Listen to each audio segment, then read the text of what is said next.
जिंदगी दी है प्रमुख साहब।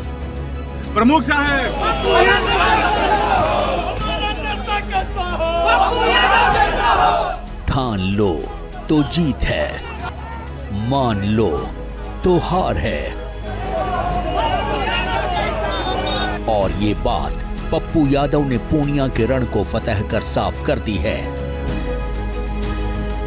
क्योंकि जिस कांग्रेस पार्टी में पप्पू यादव गाजे बाजे के साथ शामिल हुए थे, उस पार्टी ने जब उन्हें टिकट नहीं दिया तो वो निर्दलीय चुनाव लड़ गए। उनके विरोधियों ने उन पर ये कहते हुए आरोप तक लगाए कि वो वोट काटने से ज्यादा कुछ नहीं कर पाएंगे।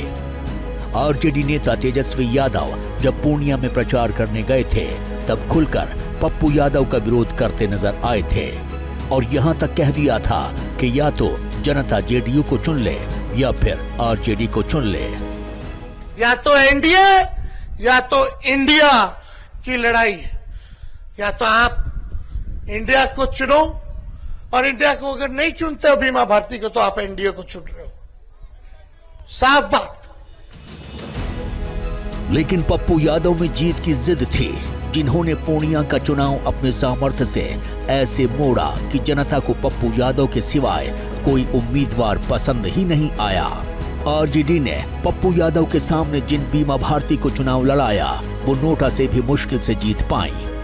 पप्पू यादव ने 23,000 वोट से चुनाव जीतकर न सिर्फ आरजेडी का अहंकार तोड़ा, बल्कि कांग्रेस को भी संदेश दे दिया कि उन्हें कम आंकना बहुत बड़ी गलती थी।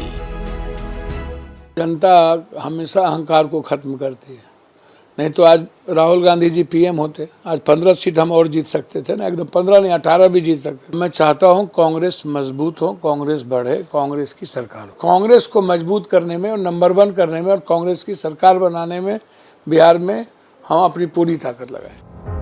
इस चुनाव में एक बदला मीसा भारती ने भी लिया, जिन्होंने अपने चाचा रामकृपाल से 2014 और 2019 की हार का हिसाब 2024 में पूरा कर लिया। मीसा भारती ने रामकृपाल यादव को 85,174 वोट से हराया। पाटलिपुत्र क्षेत्र की जनता की जीत है, पाटलिपुत्र क्षेत्र की युवाओं की जीत है, पाटलिपुत्र क्षेत्र की महिलाओं की जीत है। जो तेजस्वी ने 17 महीनों में जो काम करके दिखाया, उसके प्रति विश्वास दिखा लोगों में, जो 5 लाख सरकारी नौकरी देने का काम किया है। सियासत जब घूमती है 360 डिग्री घूमती है। पश्चिम बंगाल की बहरामपुर सीट भी कुछ ऐसी ही है, क्योंकि जिस सीट पर कांग्रेस के अधीर रंजन चौधरी का पिछले 25 साल से एक छत्र राज था, उसे ममता बनर्जी ने यूसुफ पठान के दम पर ढहा दिया और अधीर रंजन से उनके तल्ख बयानों का बदला ले लिया। The arrogance is not acceptable in some times, and he was not the Congressman. He is the BJP man. Now people defeated BJP and elected Pathan. I must congratulate Pathan ji for specially. कहने वाले तो यहाँ तक कहते हैं कि ये अधीर रंजन चौधरी ही थे जिनके चलते पश्चिम बंगाल में इंडिया ब्लॉक एक न हो सका। नतीजा ये हुआ कि कांग्रेस और टीएमसी ने अलग अलग चुनाव लड़ा, जिसमें ममता बनर्जी तो जीत गई, लेकिन अधीर रंजन चौधरी हार गए। और अब सवाल अधीर रंजन चौधरी के सियासी भविष्य पर बन आया है। वहीं बंगाल के बैटल में ममता बनर्जी ने एक पटखनी बीजेपी को संदेश खाली के मोर्चे पर भी दी, क्योंकि जिस संदेश खाली के जरिए बीजेपी ने बंगाल में माहौल बनाया, वो बशीरहाट सीट तृणमूल कांग्रेस 3,33,547 वोट से जीती। যে সন্দেশখালি নিয়ে এত অপপ্রচার কুৎসা আমার মা বোনদের অসম্মান করেছে, সেই সন্দেশখালিতেও আমরা জিতেছি।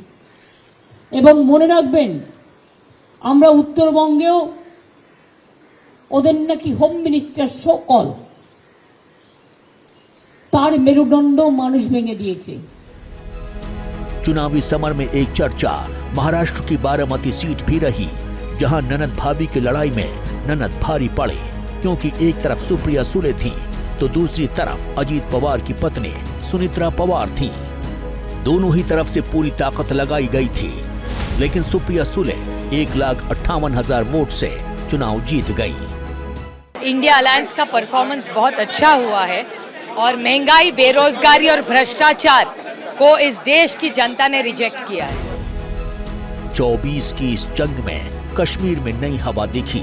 जनता ने उमर अब्दुल्ला की जगह इंजीनियर राशिद को चुना, क्योंकि जिस बारामूला सीट को नेशनल कॉन्फ्रेंस अपनी जीत तय मानकर चल रही थी, उसे इंजीनियर राशिद ने तिहाड़ में बैठे बैठे जीत लिया।